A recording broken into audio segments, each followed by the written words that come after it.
On this Monday night, the Niagara Region's state of emergency. The risk for residents and first responders. It's very scary. Plus, the big box store that became a refuge. A tropical vacation ending with an enormous headache. The plight of Sunwing passengers with no flight back to Canada. China does a 180 on its zero COVID policy, the dwindling restrictions and rising infections. Plus, the final frontier in the forefront. We rise together, back to the moon and beyond. Canada's critical contributions to space exploration. Global National with Donna Friesen. Reporting tonight, Neetu Garcha. Good evening and thanks for joining us. Ontario's Niagara region is about to enter its third day of a state of emergency. Thousands of people are still without power and weather warnings are in effect in areas already hard hit by a fierce storm. The treacherous conditions don't seem to be going away anytime soon, forcing people to bundle up and hunker down. Seán O'Shea is in Ridgeway, Ontario tonight. Good evening, Seán. Lethu, the dig out from this dangerous winter storm will take days, in part because where we are, it's still snowing.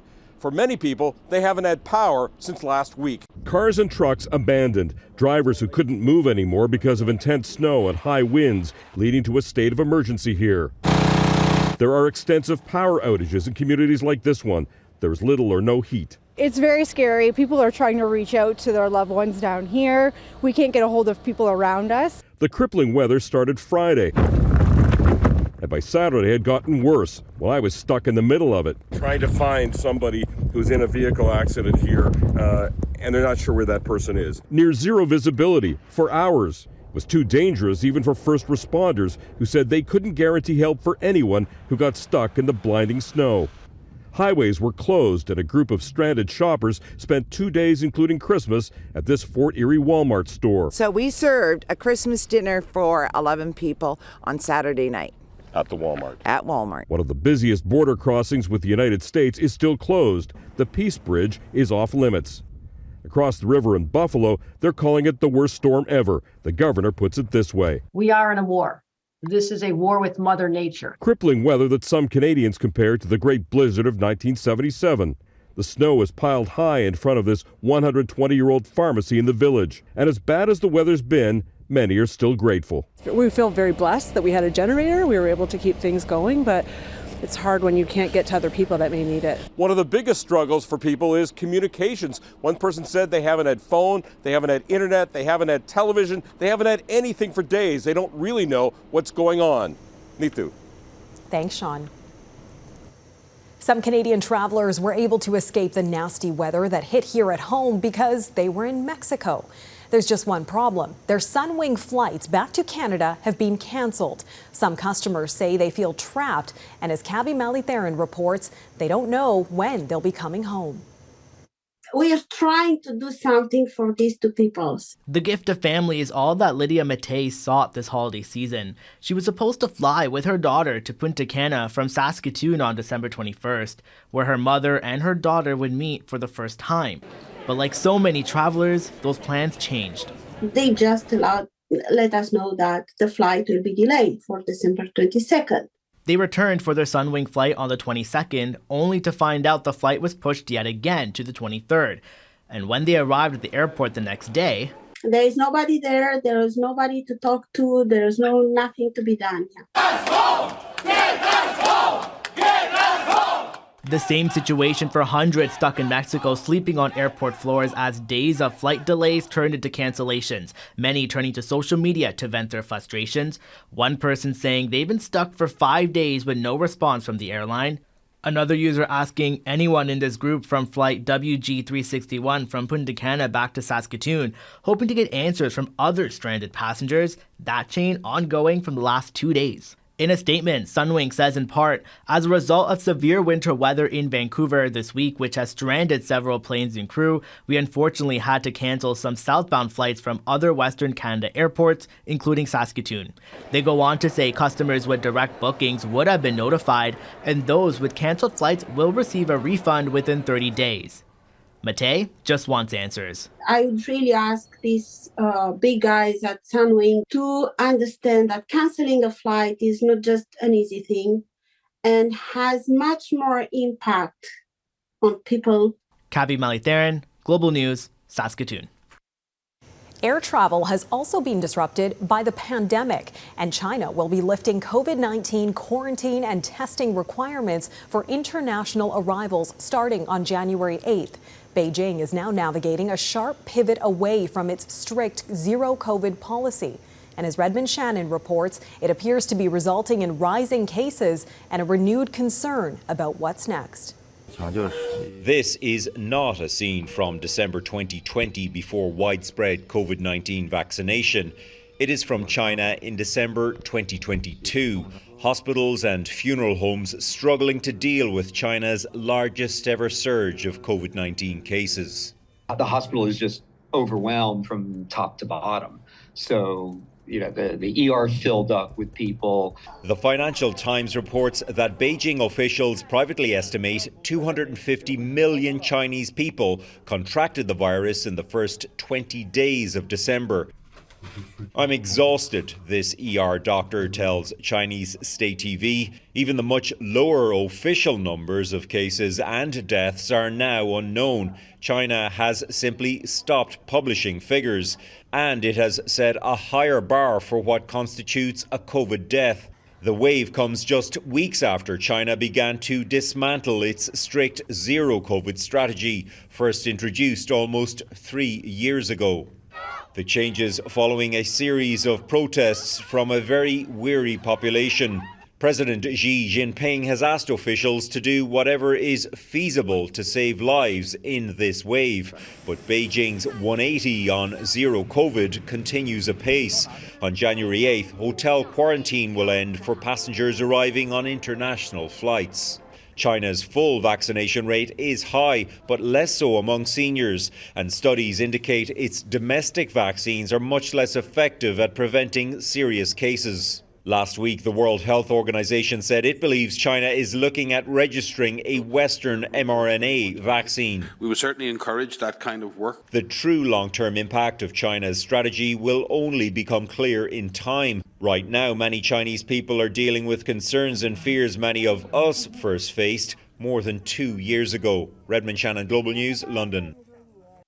To the war in Ukraine now, where the conflict could be shifting from the battlefield to the negotiating table. Russian President Vladimir Putin says he's ready for talks to end the assault. Ukraine and the West, though, are skeptical about his intentions.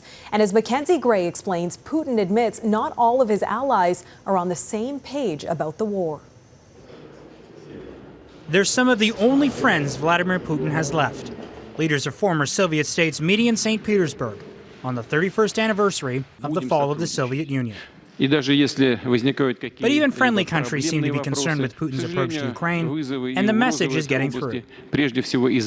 We have to admit, unfortunately, that disagreements are emerging also between members about how to maintain security and stability within the region, said Putin. One ally Putin can count on, Alexander Lukashenko. The Belarusian president has recently approved a flurry of military activity, leading Western countries to believe they could join the war in Ukraine soon. In response, Ukrainians have stepped up training, practicing to stop a potential attack at the Belarus-Ukraine border, similar to an unsuccessful Russian attempt in the early days of the war. And while Ukrainian soldiers keep preparing on the battlefield, the idea of the peace formula is twofold. The odds of a negotiated end to the war are increasing. The Ukrainian foreign minister outlining a new plan for a peace summit in February. The United Nations could be the best venue for holding this summit, because this is not about making a favor to a certain country. This is really about bringing everyone on board. The one catch, Dmitry Kuleba says Russia would first need to face prosecution for war crimes at an international court before they could be invited. Ukraine is also calling on the UN to have Russia removed as a permanent member of the Security Council, arguing the idea was already being discussed in diplomatic circles. It's only a matter of time when the actions of the Russian Federation will destroy the entire UN system, the Ukrainian Foreign Ministry says. Ukraine's hoping the United Nations Secretary General will help moderate the talks, but there's no word from the UN if they're willing to fulfill that role. But more importantly, Neithu, there's no word from Russia on if they're willing to accept the Ukrainian invitation. Mackenzie Gray in Ottawa. Thanks, Mackenzie. It has now been 1 year and 3 months since the last federal election, and half of Canadians want to head back to the polls next year. That's according to a new Ipsos poll conducted exclusively for Global News. The survey also found just over half of Canadians want Justin Trudeau to step down as Liberal leader in 2023. Only 1/4 believes he will. As for approval ratings, NDP leader Jagmeet Singh is the most popular at 53%. Trudeau is next, followed by Conservative leader Pierre Poilievre. Iran's doctors in danger. Coming up, how they're putting their lives on the line and the Canadians trying to help them.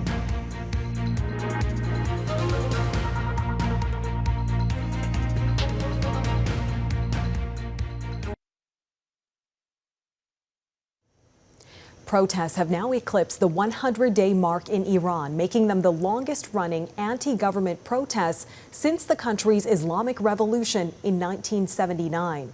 It's believed hundreds have been killed, including doctors treating the most severely injured. Niagara Region spoke with one Vancouver doctor working to help her Iranian colleagues, and a warning: this story contains disturbing details. Mourners grieving the death of Dr. Aida Rostami, a 36-year-old Tehran physician who was treating injured Iranians fighting for their freedoms on the streets. She was reportedly killed by the regime, tortured, with injuries to her genitalia, and had her eye pulled out.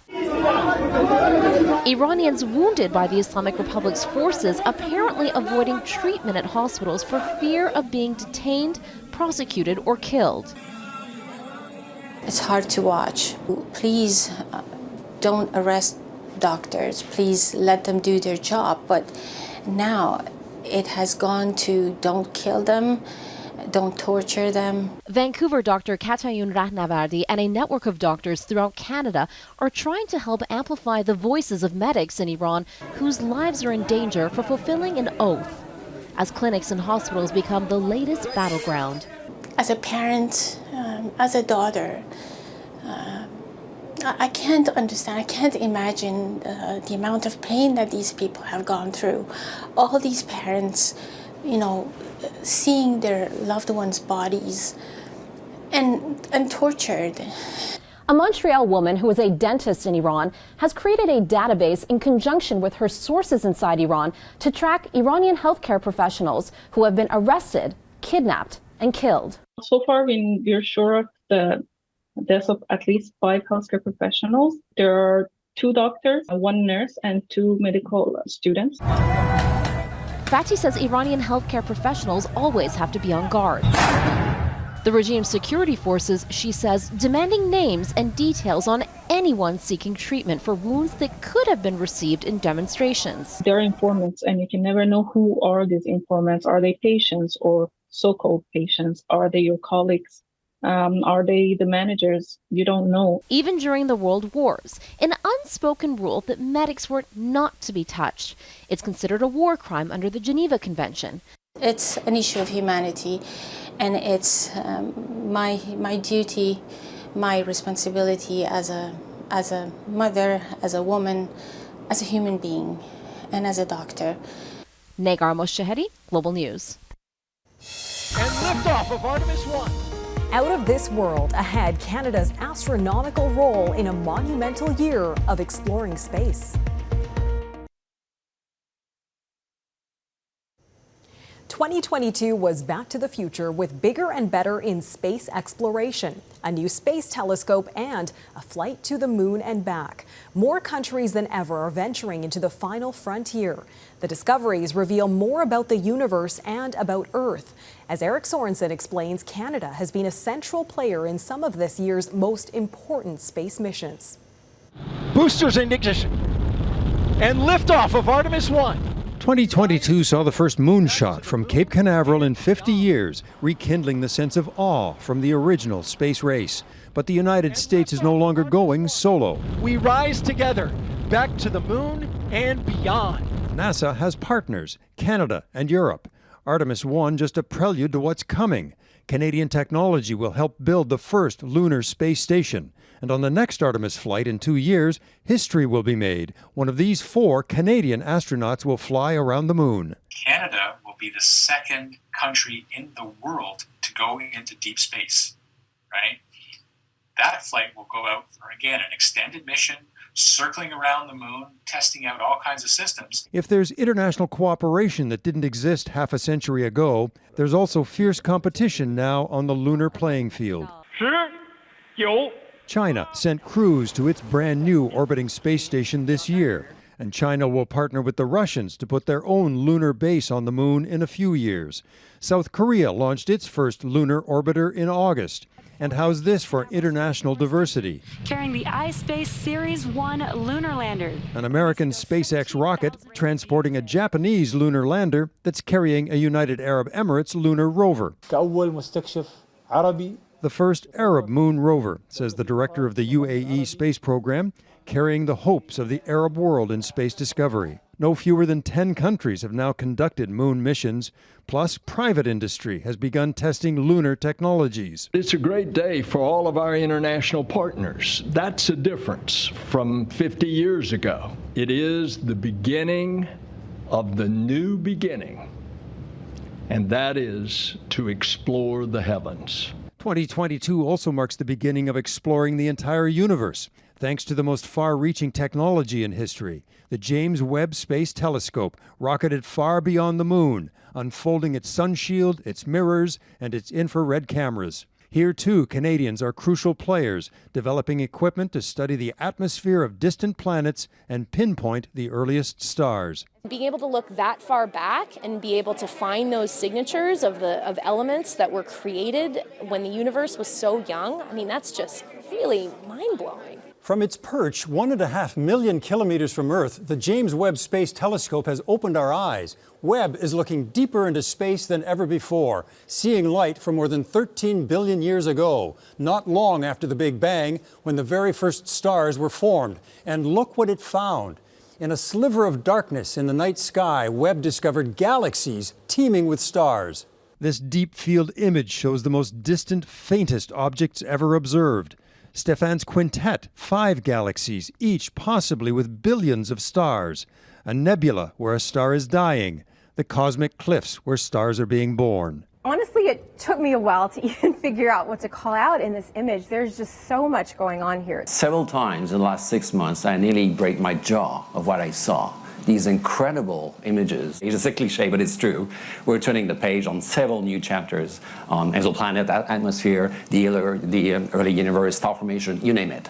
And we don't even know what we're going to find. Webb brings us closer to knowing how the universe began and whether there is life on other planets far away. This is going to be revolutionary. These are incredible capabilities that we've never had before. Space exploration is expanding our awareness of this planet's precarious place in the cosmos. Satellites are telling us more each year about the atmosphere and climate change.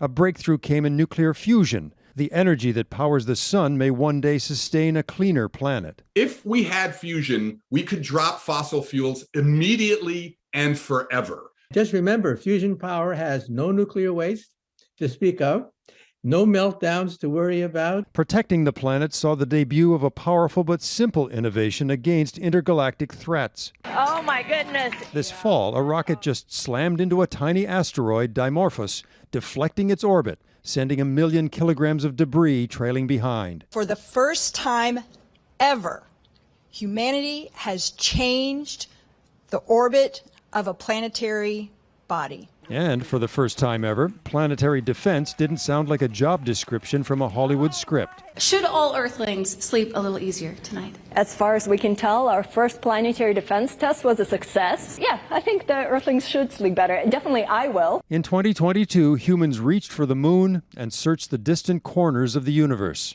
And it seems the more we look out, the more reason we have to look back at the Earth. Eric Sorensen, Global News. Giving the gift of life next when 2 co-workers become blood brothers.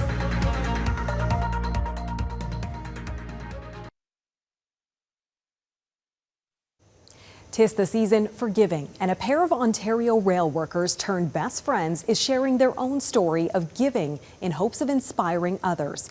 Brittany Rosen has their story of a life-saving donation that formed an unbreakable bond. And you still owe me $20. Oh, come on. Co-workers Terry Stuckless and Wesley Hussein work on trains for a living, and they quite literally have a ride-or-die friendship. In 2018, Hussein was diagnosed with an aggressive form of kidney disease. When I got hit with that, it was kind of a shocker to me. You know, I was still relatively a young guy. Yeah, we're going to go up to Grandma's for Christmas. I take the kids up. When Hussein couldn't find a match for a kidney donor, Stuckless, who has twins, stepped in. I got a phone call from Terry. So Terry said to me, he said, how you doing, bud? And I was like, you know what, Terry, I'm kind of in the toilet. You know, like we went through 2 people and it just didn't happen.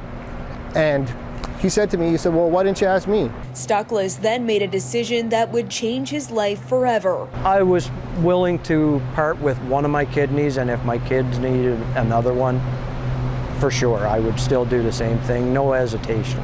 Hussein and his best friend underwent the operation in December of 2020, just weeks before the holidays. With no visitors allowed in the hospital due to the pandemic, the pair relied on one another. Mine is way better than yours.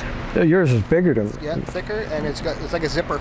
Scars now remind the friends of the sacrifice that leaves them permanently connected. You know, just to have a friend like that, you know, we started off as co-workers, became best friends, you know what I mean? Now he's my brother. We felt like brothers, but when this happened, that made it official, and we are blood brothers now. Blood brothers that hope to inspire others to give the gift of love this holiday season.